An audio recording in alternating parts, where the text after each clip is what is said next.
Los invito a abrir la Sagrada Escritura en la carta del apóstol Pablo a los Romanos, capítulo 5. Capítulo 5 de Romanos.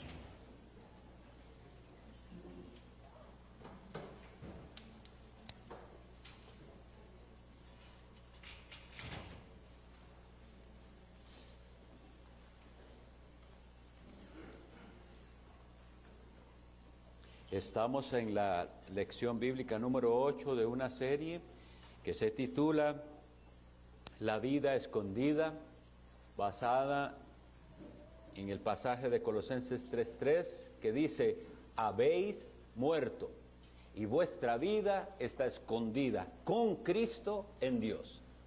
Nuestra vida, que está unida a Cristo, debemos aprender a vivirla. ¿Qué es y cómo se vive la vida cristiana?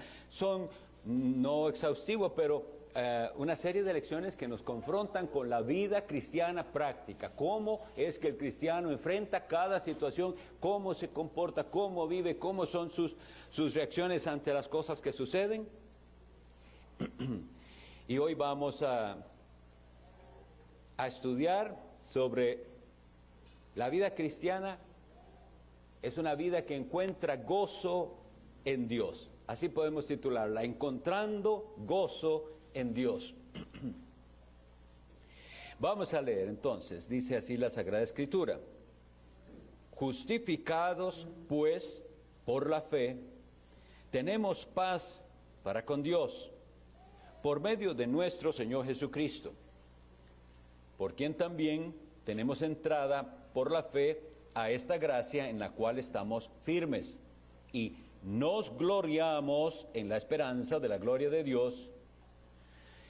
Y no solo esto, sino que también nos gloriamos en las tribulaciones, sabiendo que la tribulación produce paciencia, y la paciencia prueba, y la prueba esperanza, y la esperanza no avergüenza, porque el amor de Dios ha sido derramado en nuestros corazones por el Espíritu Santo que nos fue dado. Porque Cristo, cuando aún éramos débiles, a su tiempo murió por los impíos. Ciertamente apenas morirá alguno por un justo. Con todo, pudiera ser que alguno osara morir por el bueno. Mas Dios muestra su amor para con nosotros, en que siendo aún pecadores, Cristo murió por nosotros. Pues mucho más, estando ya justificados en su sangre, por él seremos salvos de la ira. Porque si siendo enemigos fuimos reconciliados con Dios por la muerte de su Hijo, mucho más, estando reconciliados, seremos salvos por su vida. Y no solo esto, sino que también nos gloriamos en Dios por el Señor nuestro Jesucristo, por quien hemos recibido ahora la reconciliación. Mis estimados, si han prestado atención a esta lectura, que espero que sí, espero que veamos que ahí está la razón de que nosotros vivamos contentos. Se repite la palabra gloriarse 3 veces. Y lo que significa es, me siento, casi como poderlo decir, me siento tan orgulloso, me siento tan satisfecho de esto. Eso es lo que significa nos gloriamos. Pero ahora veremos en qué y en quién, para que veamos que no es como las alegrías del mundo, o como la satisfacción o la realización, que así le hablan mucho hoy en día a la gente, su realización personal. No, el cristiano no tiene la realización personal como la tiene el mundo y el incrédulo. Es algo diferente. Y si quieren usar esa palabra, úsenla. Perdón. Pero aquí nos habla de gloriarse. Algo todavía más. Es como, esto es lo que me hace brillar a mí, si quisiéramos decirlo así. Esto es lo que me hace brillar, entender esto. Pero para entenderlo bien, tenemos que entender cuál era nuestra condición antes. Usualmente lo olvidamos. Y aquí usa palabras que a veces queremos evitar. Porque Cristo, dice el versículo 6, cuando aún éramos débiles, no queremos reconocer a veces que somos débiles, queremos pensar, no, yo soy fuerte, yo puedo. Y dice, a su tiempo murió por los impíos. Impío, una palabra que tampoco queremos que sea para nosotros. Y de hecho, como suena así, realmente nuestros amigos, familiares, seres queridos que no conocen a Cristo son impíos. Eso es lo que son. Nosotros éramos impíos. Pero preferimos con ellos usar la palabra incrédulo, inconverso, que no les suene tan, por lo menos a ellos, tan ofensivo. Pero es la realidad. Eso es desprovisto de Dios y de amor por Dios y de santidad. Impío. Entonces aquí dice que Cristo a su tiempo murió por los impíos. Si usted nunca se ha considerado impío, por usted no murió. Pero si usted pudiera decir hoy en día, al leer esto, y yo fui uno de esos, y Él murió por mí, entonces comienza a gloriarse en lo que Dios ha hecho por nosotros. Dice que nos gloriamos en Dios, incluso podremos, ahorita lo veremos, gloriarnos hasta en lo que sale mal. Dice, y nos gloriamos en las tribulaciones. Esto no es normal, esto es algo diferente, esto es algo sobrenatural. No puede hacerlo el ser humano sin la ayuda de Dios, sin el Espíritu. ¿Quién va a gloriarse en sus tribulaciones? Pero aquí dice que podemos hacerlo.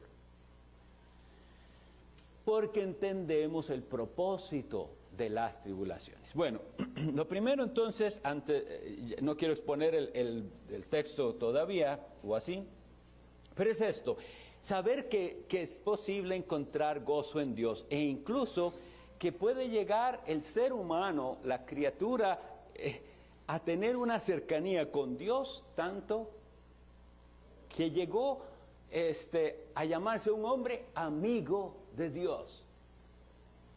Voy a leer las 5 veces en las que se usa esta frase para el patriarca Abraham. Y una de ellas está en Santiago 2:23, que dice así: y se cumplió la escritura que dice, Abraham creyó a Dios y le fue contado por justicia y fue llamado amigo de Dios. Isaías 41:8 dice así: pero tú, Israel, siervo mío eres. Tú, Jacob, a quien yo escogí, descendencia de Abraham, mi amigo. Es Dios hablando. Dios le está llamando a este hombre mi amigo. Segunda Crónicas 27.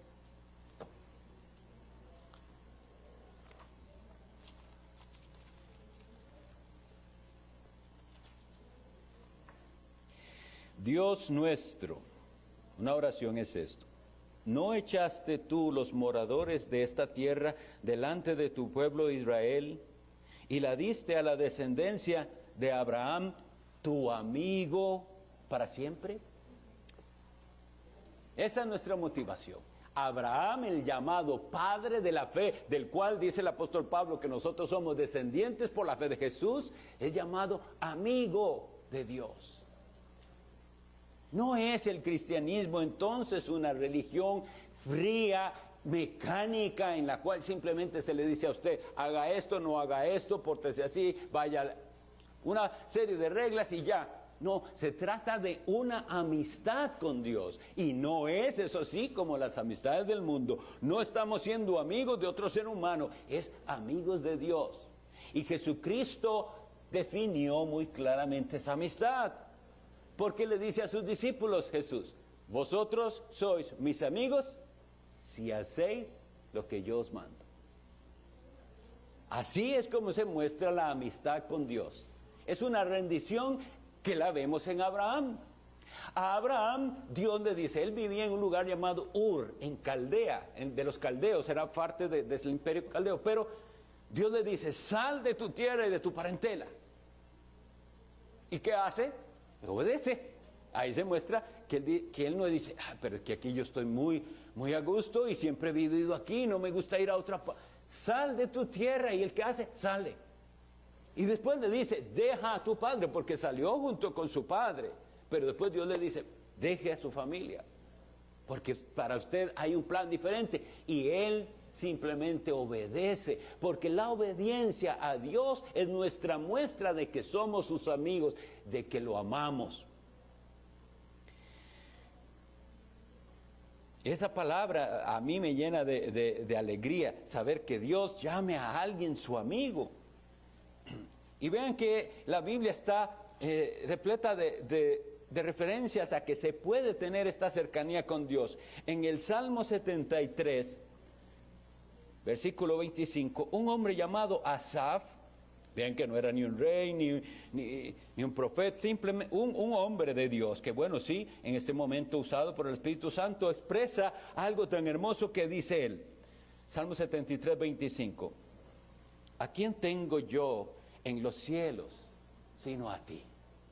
Y fuera de ti, nada deseo en la tierra. Una cercanía con Dios tan grande que él dice, yo no ocupo nada más. Por eso es que toda religión que le da Cristo más otras cosas es falsa. Es Él, solo a Él lo que necesitamos. Y habíamos visto en lecciones anteriores, vosotros estáis completos en Él. Entonces, vean qué cercanía para decir, ¿a quién tengo yo en los cielos sino a ti? La gente piensa en los cielos, pero está pensando en todas las maravillas que verá, que experimentará, que se comerá allá, no sé qué cosas pensará. Pero dice, es a ti, lo que quiero es estar contigo. Fuera de ti, nada deseo en la tierra. Y entonces esto nos confronta. ¿No es cierto que eso es muy lejos de lo que nosotros vivimos? Vivimos tan ocupados en lo que aquí pasa y en el diario vivir que no podemos decirle esto a Dios. Señor, teniéndote a ti, lo tengo todo. Veamos las palabras del apóstol Pedro en 1 de Pedro 1:8. La primera carta de Pedro, capítulo 1, versículo 8.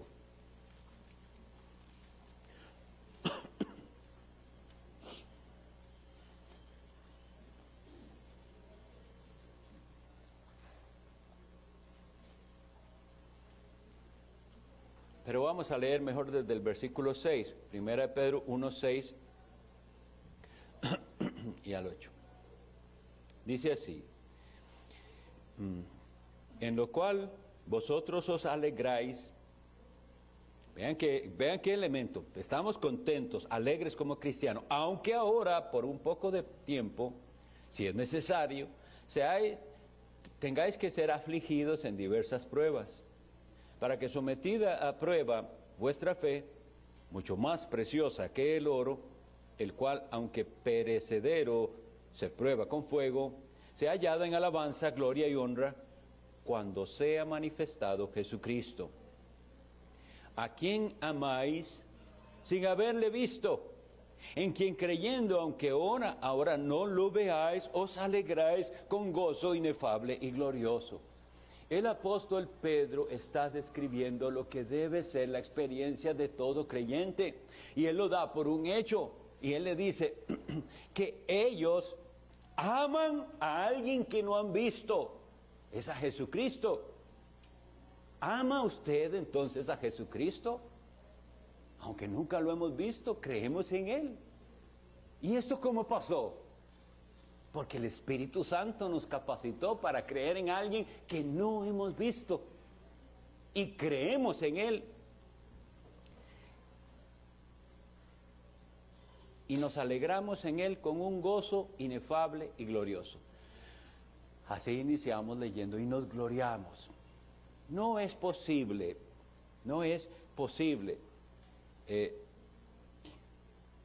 decirse cristiano y desconocer lo que es tener esta relación con Cristo, en la cual hay amor por Él y alegría en Él. El cristianismo es una experiencia personal. No podemos hacer que otro se haga cristiano por más que lo deseemos. No podemos meterle el cristianismo a los hijos. Podemos educarlos, prepararles, pero la experiencia es personal, individual. Y lamentablemente algunas personas han estado toda una vida en las iglesias, pero no saben lo que es esa cercanía con Cristo, no saben lo que es amarlo a Él y desearlo a Él. Y oigan como dice, es que estamos dispuestos a pasar por lo que tengamos que pasar con tal de que se prueba que nuestra fe es verdadera, como dijo aquí, una fe que está probada como por fuego. Pero que es nuestro anhelo, que se pruebe que nuestra fe es verdadera. ¿Cuándo se probará? Ahora usted puede decir lo que sea, pero llegará el día en que se probará. Y cuando sea manifestado Jesucristo, entonces la realidad se mostrará de manera evidente quién de verdad tuvo fe en Él, quién vivía así. El asunto de la iglesia con poco impacto en el mundo es ese. ¿Qué es lo que ven los cristianos, los incrédulos, los inconversos, los ateos, lo que sea, o de gente de religiones falsas? ¿Qué es lo que ven en los cristianos o en la iglesia? Simplemente otra religión más, o sea, es otra gente que hace. La única diferencia que suele darse es a dónde se reúnen. Estos se reúnen allá y estos se reúnen allá, pero en su vida no se ve un cambio. Pero cuando ellos vean esto, cristianos que aman a Jesús, que se glorían en Dios, que esperan al Señor y que dicen aquí que se alegran con gozo inefable y glorioso, y como veíamos aquí en Romanos 5, aún en medio de pruebas, entonces el mundo reaccionará. ¿Qué será? ¿Cómo es que ellos hacen para pasar por aflicciones, pero sin reclamos, sin estar quejándose, sin renegarse, alabando a Dios, dándole gracias, contentos? Eso es algo que solo Dios pudo hacer. Entonces, lo primero que tenemos que aprender de esta lección de hoy es, tenemos que combatir. Esto es una guerra, porque el enemigo quiere eso, una religión fría, mecánica, y nosotros vamos a combatir eso y mostrar que el Cristo en que hemos creído está vivo y que nosotros tenemos amistad con Él y que sí, lo reverenciamos, pero que tenemos cercanía con Él, porque sí, hay muchas personas, incluso dentro del cristianismo, que su relación con Dios es como un Dios que está quién sabe dónde, y oran así, no sienten cercanía. Ese salmo que tanto me encanta, el 25, que dice, a ti, oh Jehová, levantaré mi alma. ¿Qué se imaginan que es eso de levantar el alma? Sino la oración en la cual el alma se eleva a Dios y quisiera llegar hasta allá, pero como ser humano no puedo. Pero Él me da el Espíritu Santo y Él lleva esa oración. Y nos imaginamos, esto es para nuestra imaginación, porque Dios es Espíritu, ¿verdad? No tiene ni derecha ni izquierda ni nada de estas cosas que nosotros limitados al espacio y al tiempo tenemos. Está a su diestra su Hijo Jesucristo, lo que significa está ahí intercediendo por nosotros. Entonces nuestras oraciones ya no son como las del mundo, que hay que orar y entonces bla bla bla bla bla bla bla bla, ya terminé de orar y sigue adelante. No hay levantaré mi alma a ti, oh Jehová, Dios mío, en ti confío.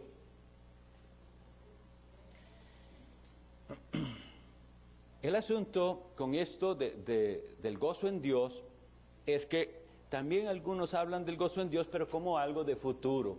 La gente espera que sí, que cuando se muera, gozará de Dios. De hecho, ¿han visto cuando hacen referencia a alguien que murió? QDG, que de Dios goce. Ya murió, entonces la gente asume que goza de Dios. ¿De verdad? ¿Estará gozando de Dios? Y este es el asunto. Si no gozó de Dios aquí, no está gozando de Dios allá. Usted tiene que gozarse en Dios primero en esta vida. Y si usted encuentra el gozo en Dios, si usted unido a Cristo se alegra en Dios y en las cosas de Dios, sepa que allá será infinitamente mejor. Pero si no se ha gozado en Dios aquí, y si más bien las cosas de la fe son una pesada carga, y si todo lo que es espiritual lo hace porque hay que hacerlo, no se engañe que allá no va a gozar de Dios. Y entonces, ¿qué hacemos? Lo primero es volver a la base. Casi siempre repetimos, pero es necesario. Nuestra mente lo necesita. Lo primero que necesitamos es un nuevo corazón. Si el corazón no ha cambiado, todo esto usted puede esforzarse y se volverá una religión terriblemente pesada. en la cual le dicen, es que hay que orar, hay que leer la Biblia, hay que hacer esto, hay que hacer... Y es alguna carga, porque no tiene un corazón para Dios. Pero cuando el corazón es cambiado, es cautivado, si quisiéramos decir, conquistado. ¿Cómo es? Es un pobre ejemplo, pero ¿cómo es conquistar el corazón de alguien? Hombres, ¿cómo conquistan? ¿Y cómo se siente la mujer conquistada? Ya se la ganó, lo quiere. Ya, va para donde él diga porque está conquistada. Bueno, esto es más o menos lo que es el corazón conquistado por Cristo. Nosotros somos esa novia y Él nos conquista. Y entonces decimos, vamos donde Él me guíe. Y Él sí es cierto que es un perfecto guía, no tenemos que temer. Pero si no hay eso, entonces va porque tiene que ir. Va por temor, va por exigencia, va por otra cosa. Pero qué hermoso si la novia de Cristo de veras sigue a Cristo, porque está conquistada. Entonces, lo primero, como le decía esto, es el Señor atrae de una manera preciosa, maravillosa, incomprensible, eso sí, porque no tenemos manera de comprender cómo es que Dios actuó en el corazón para cambiar nuestros intereses y hacernos volverlo a ver a Él. Si lo que queríamos era las cosas de esta vida, íbamos por nuestro propio camino, pero llega un momento en el que Él actúa y entonces se da lo que es la justificación. Justificados, pues, por la fe, tenemos paz para con Dios por medio de nuestro Señor Jesucristo, perdón de pecados. Si nosotros recordáramos frecuentemente que hemos sido justificados y que estamos perdonados, podemos vencer el desánimo. Mis estimados hermanos y hermanas que profesan fe en Jesús, no se deje vencer del desánimo porque usted ha sido perdonado. Tiene paz con Dios. Usted era impío, usted era antes débil, pero ahora por medio de Cristo ha sido reconciliado. Y vuelvo a esa insistencia, si no hemos entendido que fue necesaria esa reconciliación, si usted piensa que siempre ha amado a Dios y que Dios nunca ha estado en contra de usted, no puede entender esto, porque la reconciliación solo tiene sentido entre dos partes que no estaban en amistad. Dice que Cristo vino a reconciliar. Entonces quiere decir que entre Dios y nosotros no había amistad, había más bien antagonismo, había un gran problema. ¿Cuál era el problema? Nuestro pecado, porque Dios dice, usted me debe a mí. Ha quebrantado mi ley, la ha pisoteado miles de veces. Debe pagar. Pero ¿cómo viene Jesucristo, el Hijo de Dios? Y Él paga el precio, deuda cancelada, ya Dios no lo reclama, la deuda fue cancelada. Eso es entender la doctrina de la justificación. La deuda pendiente fue cancelada por Jesucristo. Eso nos lleva entonces, ahora sí, a tener paz para con Dios y acceso libre a Dios. Entonces, la pregunta, ¿estamos valorando este acceso libre a Dios? Otros no lo tienen, no pueden llegar a Dios. Dios no acepta sus oraciones, no las acepta. Hagan lo que hagan, Dios no las acepta, porque tienen algo pendiente sin resolver, que es el perdón de sus pecados. Tienen una deuda, pero el creyente que ha creído en Jesucristo ya no tiene deuda pendiente, y eso tiene que llenar su alma de gozo, porque dice, tengo acceso a Dios. Y este gozo del que estamos hablando no debe confundirse para nada con experiencias místicas. Las religiones paganas y lamentablemente tal vez también algunos grupos cristianos han sustituido este gozo del que estamos hablando por experiencias místicas, simplemente sensoriales. En las religiones orientales, por allá, tienen lo que llaman mantras. Es decir, ciertas palabras que usted las repite y las repite, y en algún momento de tanto repetir aquella palabra entra en una especie de trance. Eso es posible, la mente humana es así de débil. Y entra en una especie de trance ya. No sé si han leído alguna vez sobre los Krishna de la India. Y ellos cantan Hare Krishna, Krishna, Krishna, Hare, y ya, y con sus platillitos, y entran en un estado de euforia, y brincan, y ¿por qué estás tan alegre? No sé, nada más, pero estoy muy alegre. Eso no es el gozo cristiano. Usted tiene que saber por qué está alegre. Usted tiene que poder decir, porque Jesús murió por mí, porque Él derramó su sangre por mí, porque Dios me ha perdonado y me ha recibido. Eso es lo que me tiene alegre. Pero no ese tipo de sentimiento de que simplemente estoy muy feliz. Y eso es solo místico. Y la gente lo están engañando con ese tipo. Entonces, se reúnen y alaban a Dios, pero hacen una cantidad de experiencia emocional humana, que eso es todo lo que tienen esas personas. Y que no sirve, no es útil, y lo comprobamos ¿cómo? En el momento de las pruebas. Versículo 3 de Romanos 5. Y no solo esto, sino que también nos gloriamos en las tribulaciones. Cuando ya venga la tribulación, la prueba o la tentación, se mostró que aquel éxtasis y aquella experiencia mística no funcionó. Me sirvió en un ratito mientras estuve ahí, pero no funciona. En cambio, este entendimiento de lo que es pertenecerle a Cristo en aquel momento de las tribulaciones nos sostiene. ¿Por qué? Porque entendemos esto, sabiendo que, ¿me entienden? Vean cómo está conectado ese gozo con sabiendo que.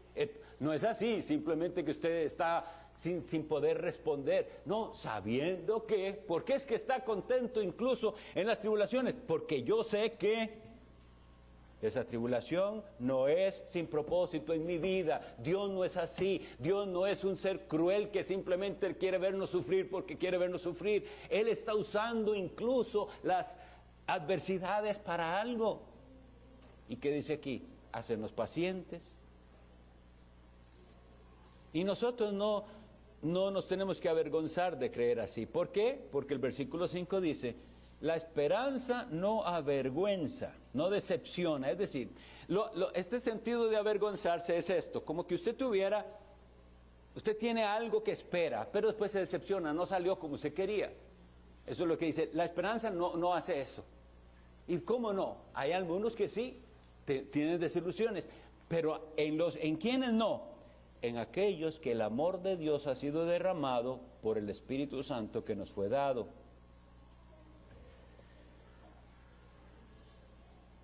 La vida de fe es así, es una vida de gozo.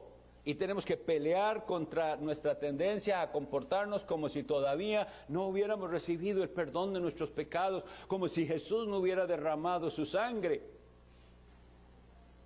Pero esto nos confronta, porque si usted no es capaz de gloriarse en las tribulaciones, alto, y diga, ¿será que usted no ha entendido el Evangelio? ¿No ha entendido este glorioso Evangelio de Jesucristo, el Hijo de Dios que vino al mundo? ¿No lo ha entendido? ¿Por eso será que no tiene este gozo? ¿O será que cayó en trampas del enemigo? Que aquí hay un enemigo.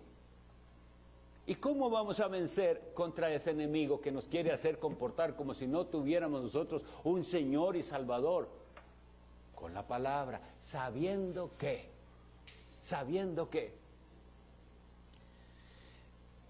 Leí recientemente una notita de esas que publican, muy buena, muy útil, ojalá la tengamos presente aquí, con respecto a la tentación de Jesús en el desierto. Que dice, la victoria de Jesús en el desierto contra Satanás no fue simplemente por citar la Escritura, fue por obedecerla, porque Jesús estaba sujeto a la voluntad del Padre, y si usted se somete a la voluntad de Dios, tiene victoria. Pero hay muchos que pueden citar la Biblia, pero eso que citan no es real, no viven eso. Gócese en las realidades que la Biblia nos...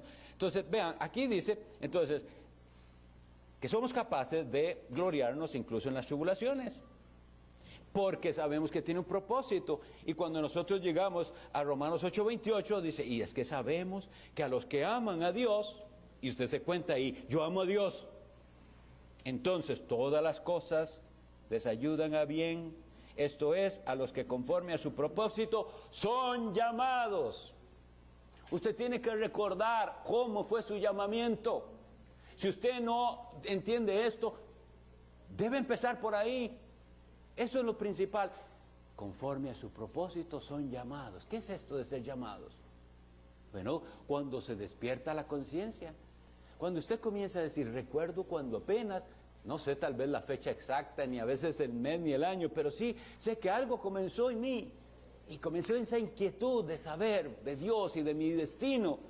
Y me veía y decía, ¿y si todo esto será cierto? Como decía un hermano que me contó, ¿y si de verdad hay eternidad? ¿Y si no se acaba todo con la muerte?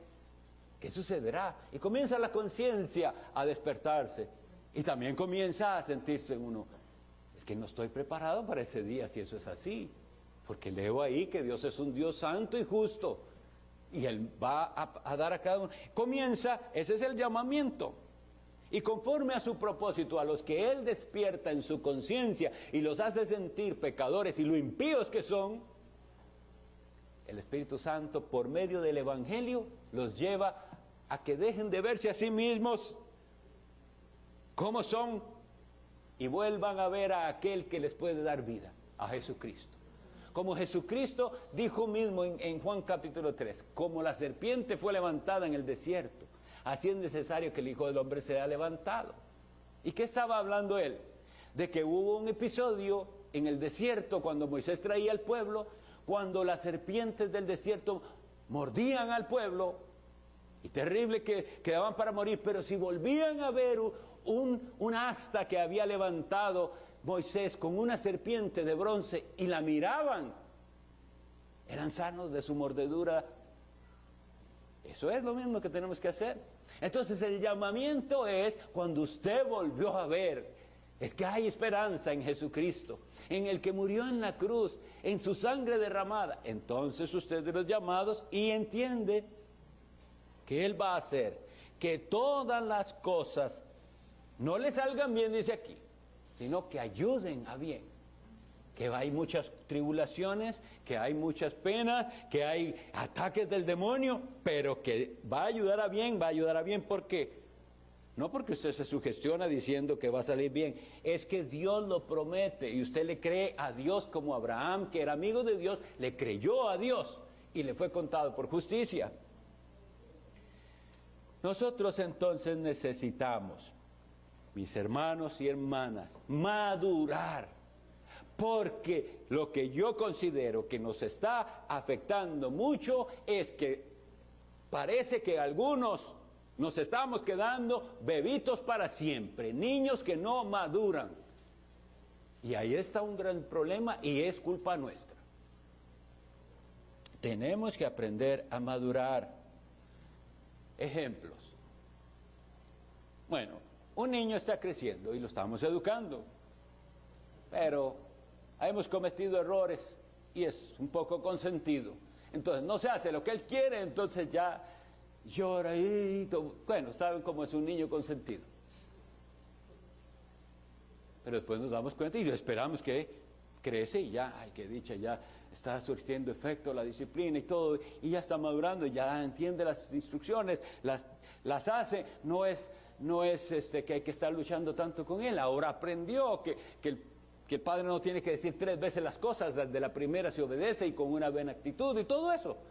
Entonces ya vemos que no está tan consentido.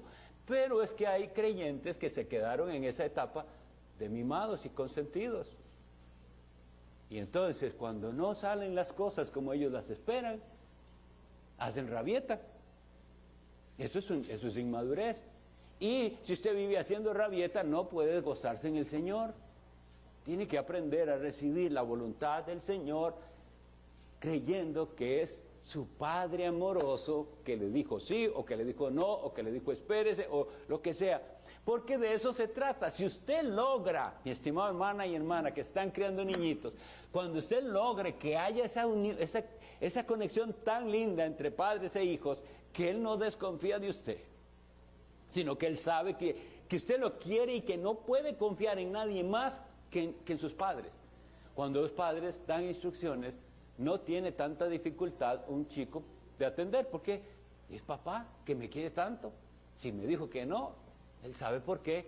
me está cuidando o lo que sea, porque sabe que su papá no da instrucciones simplemente por capricho y porque a mí me da la gana y cosas así. No es así.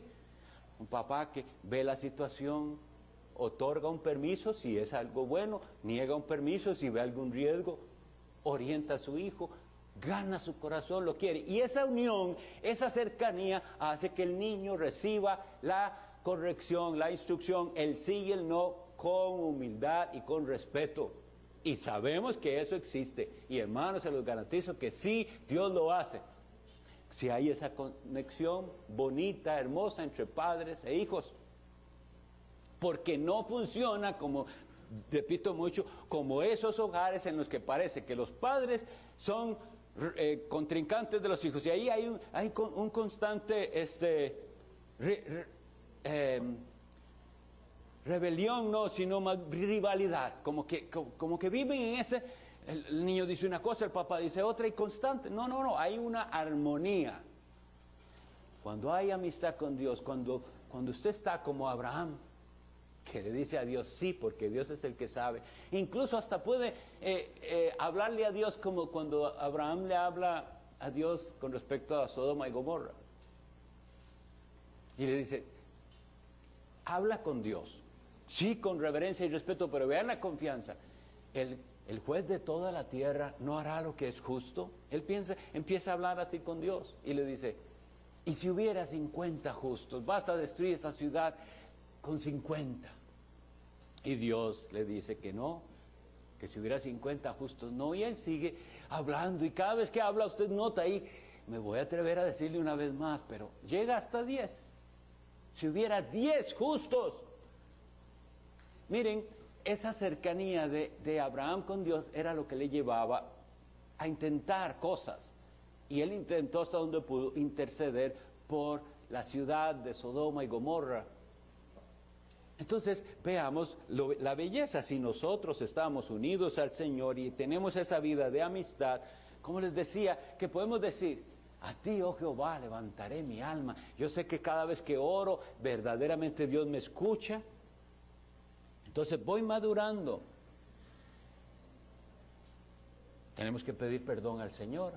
Esas inmadureces, esos berrinches que hacemos porque Dios dijo no y entonces usted se aferra que sí, que yo quería, que no pude hacer esto, lo que sea que haya tenido. Una relación que no funcionó, un viaje que no pudo realizar, un trabajo que no le dieron, lo que sea. No se hace berrinche con Dios. Dios nos ama. Es que esa es labor del enemigo, hacernos pensar que Dios decidió no porque nos quiere ver mal. Dios nos ama. La Biblia dice nos amó, tanto que dio a su Hijo unigénito. Y si usted no puede ver el amor de Dios en esto, entonces no ha entendido el Evangelio. Porque dice, Dios muestra su amor para con nosotros en que siendo aún pecadores, no se esperó Dios a que fuéramos buenos para mandar a Cristo. Siendo aún pecadores, Cristo murió por nosotros. Y ahora entonces, si Cristo murió por nosotros, dice mucho más, estando ya justificados en su sangre, usted debe decirlo así, ya Cristo me perdonó, estoy justificado en su sangre, ahora estoy reconciliado. Dios no está peleando conmigo, ni yo estoy peleando con Dios.